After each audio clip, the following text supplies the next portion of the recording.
Сәлем достар, менің есімім Салтанат. Бүгін сіздермен бірге жапондық ащы салат дайындайтын боламыз.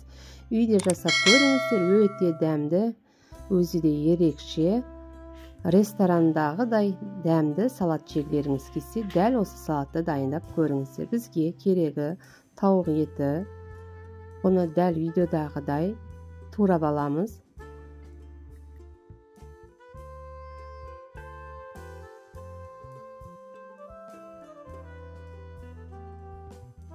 Дәл осылай ұзын-ұзын етіп турап алатын боламыз тауық етімізді. Чеснокты да майдалап тураймыз.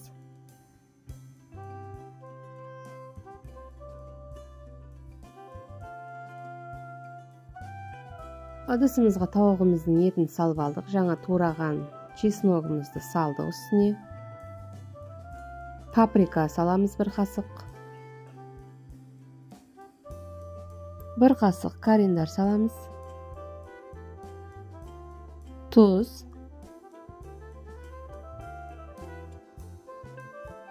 Соевый соус 2 қасық салатын боламыз.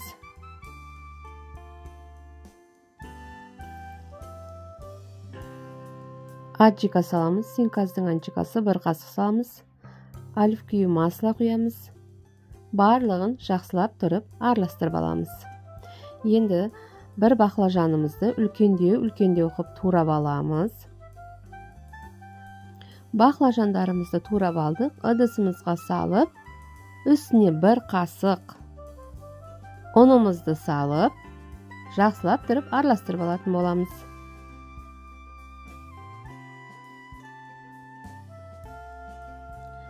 Жарты сары тәтті бұрышыны видеодағыдай дәл осылай үлкендеу етіп турап аламыз. Жасыл жарты бұрышты да дәл солай тураймыз. Мынау ащы қызыл бұрыш, бұны да дәл осындай үлкендеу етіп турайтын боламыз.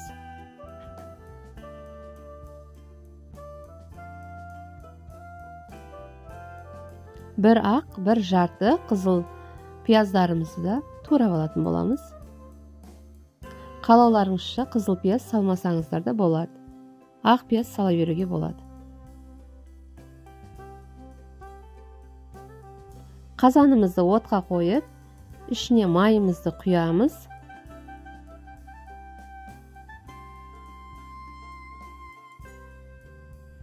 Майымыз қызып шықты, жаңағы баклажандарымызды салып, қып-қызыл болғанша қуырып алатын боламыз. Ал міне баклажандарымыз пісіп шықты. Енді бұларды алатын боламыз. Баклажандарымыз дайын. Енді жаңа маринадтап қойған тауық етімізді қуырып алатын боламыз. Тауықтың еті өте тез піседі. Енді жаңағы пияздарымызды саламыз. Қатты қуырмаймыз. Оның үстіне жаңағы бұрыштарымызды салып, болгарский бұрыштарымызды салып, жеңіл желпі 5 минуттай қуырып алатын боламыз.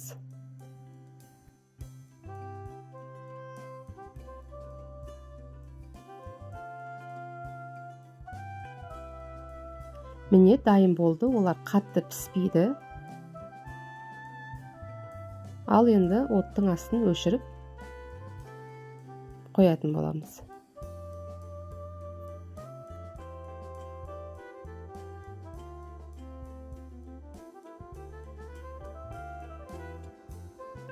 Жарты қиярымызды алып, дәл видеодағыдай ұзындау етіп кесіп аламыз.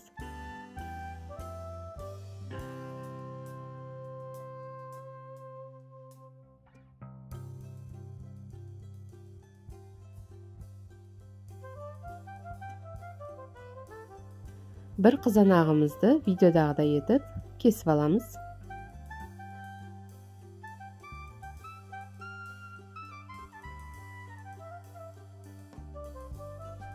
Ыдысымызға қияр, помидорды салып алдық. Енді рукколамызды турап аламыз. Майдалап емес, үлкендеу етіп.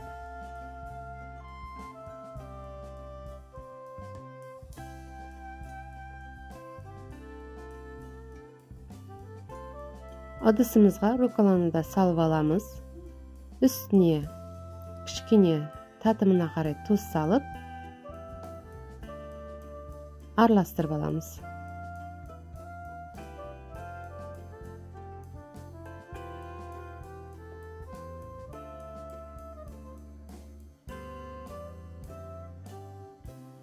Ал енді жаңағы қуырып алған массамызды ыстықтай майымен құятын боламыз. Ыстық кезінде жақсылап тұрып араластыратын боламыз.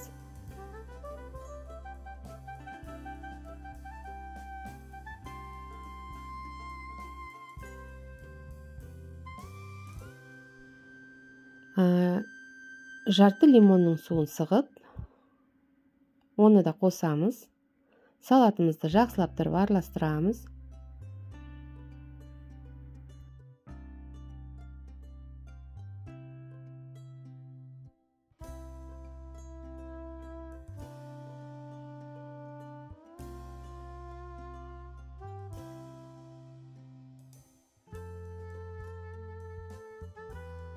Салаттың үстіне жаңа қуырып алған баклажандарымызды қойып шығатын боламыз.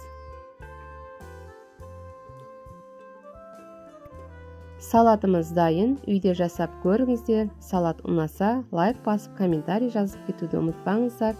Менің каналыма тіркеліп, күнделікті жаңа рецепттермен бөлісетін боламын. Баршаңызға рахмет. Ас болсын.